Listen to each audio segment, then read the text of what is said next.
Bayangkan sebuah negeri kepulauan yang terbentang dari Sabang hingga Merauke. Tanahnya subur, lautnya kaya, dan gulung-gulungnya penuh dengan hasil alam. Sejak berabad-abad, Nusantara sudah dikenal dunia sebagai penghasil rempah terbaik, pala, cengkih, kayu manis, lada, komoditas yang di Eropa nilainya setara emas. Para pedagang Arab, India, Tiongkok, dan Portugis lebih dulu datang ke Nusantara untuk berdagang. Tetapi pada akhir abad ke-16, sebuah bangsa dari Eropa Utara yang kecil namun ambisius mulai melirik kekayaan ini. Mereka adalah Belanda.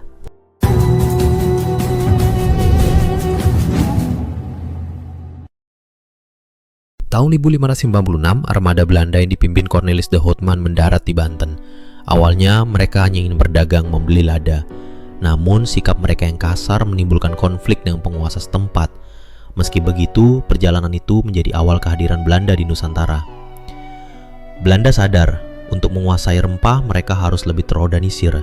Maka pada 1602 lahirlah sebuah perusahaan dagang yang akan mengubah sejarah Indonesia, VOC, Verenigde Oost-Indisch Compagnie.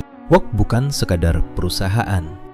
Ia diberi hak istimewa oleh pemerintah Belanda. Boleh mencetak uang, membentuk tentara, membuat perjanjian, bahkan berperang. Dengan kekuatan ini, VOC segera memonopoli perdagangan rempah. Mereka membangun benteng, merebut pelabuhan, dan mengusir pesaing, baik Portugis maupun pedagang lokal. Di Maluku, VOC melakukan pembantaian besar-besaran terhadap penduduk Banda demi menguasai pala. Rakyat dipaksa menjual rempah dengan harga rendah, sementara VOC menjualnya dengan harga tinggi di Eropa. Namun, di balik kejayaan VOC, tumbuh pula benih-benih perlawanan rakyat Nusantara. Dari Sultan Agung di Jawa, Sultan Hasanuddin di Makassar, hingga perlawanan rakyat Maluku yang dipimpin Kapitan Patimura. Pada akhir abad ke-18, VOC terjerat korupsi, hutang, dan perang. Tahun 1799, perusahaan itu dibubarkan. Kekuasaan pun diambil alih langsung oleh pemerintah Belanda. Inilah awal Hindia Belanda. Setelah VOC runtuh, Belanda menguasai Nusantara secara resmi. Pada masa Gubernur Jenderal Dendels 1808 sampai 811, pembangunan jalan raya dari Anyer ke Panarukan dilakukan dengan kerja paksa rakyat. Ribuan orang tewas dalam proyek itu. Lalu pada 1830, Gubernur Jenderal Johannes van den Bos memberlakukan kultur stelsel atau sistem tanam paksa. Petani Jawa dipaksa menanam kopi, tebu, nila, dan teh untuk diekspor. Rakyat menderita, tanah subur digunakan untuk tanaman ekspor, sementara mereka kelaparan. Sejarawan menyebut era ini sebagai masa paling kelam. Kelaparan besar di Demak dan Grobogan menewaskan ratusan ribu orang. Kritik terhadap sistem tanam paksa bahkan sampai ke Belanda, melahirkan buku terkenal Max Havelaar karya Multatuli.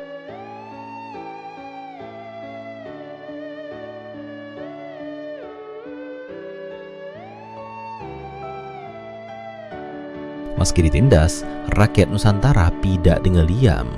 Berbagai perlawanan lokal meletus. Perang Diponegoro 1825 sampai 1830. Pangeran Diponegoro memimpin rakyat Jawa melawan Belanda dalam perang besar yang menewaskan lebih dari 200.000 jiwa. Perang Padri 1821 sampai 1837. Di Sumatera Barat, kaum Padri yang ingin membersihkan adat dari pengaruh Barat melawan Belanda. Perang Aceh 1873 sampai 904, salah satu perlawanan terpanjang. Ulama dan rakyat Aceh berjuang habis-habisan meski akhirnya kalah setelah puluhan tahun bertempur. Perlawanan di Bali, Lombok, dan Kalimantan, rakyat mempertahankan tanah dan kehormatan mereka dari intervensi Belanda. Setiap perlawanan berakhir dengan kekalahan, tetapi semangat perlawanan itu menanam benih nasionalisme di masa depan.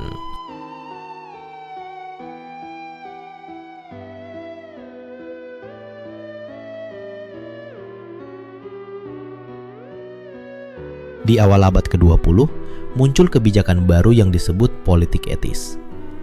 Belanda mulai membangun sekolah-sekolah, irigasi, dan membuka kesempatan pendidikan bagi rakyat pribumi. Dari sinilah lahir kaum terpelajar Indonesia.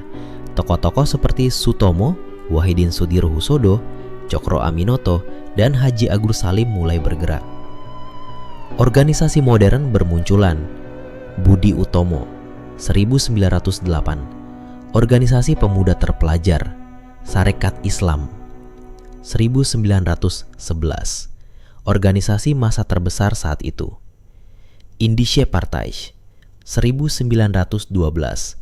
Dengan tokoh 3 serangkai, Douwes Dekker, Ki Hajar Dewantara, dan Cipto Manggoenkusumo. Puncaknya adalah Sumpah Pemuda tahun 1928. Para pemuda dari berbagai daerah bersumpah bertumpah darah satu, berbangsa satu, dan berbahasa satu, Indonesia.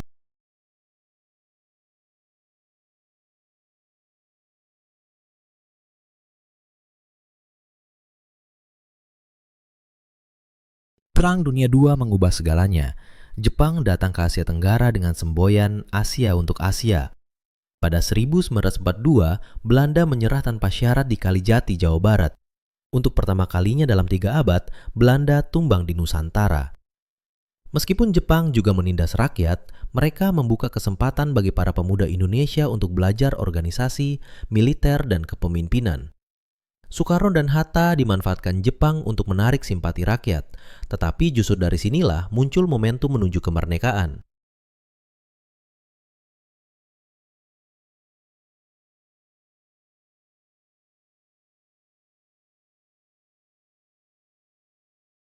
Pada 17 Agustus 1945, Soekarno dan Hatta memproklamasikan kemerdekaan Indonesia.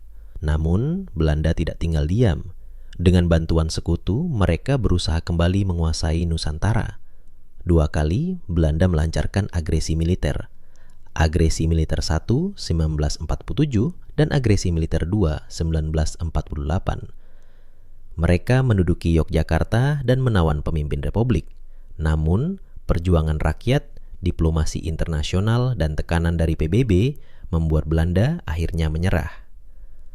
Pada konferensi meja bundar di Den Haag Desember 1949, Belanda secara resmi mengakui kedaulatan Indonesia. Penjajahan yang berlangsung lebih dari 350 tahun pun berakhir.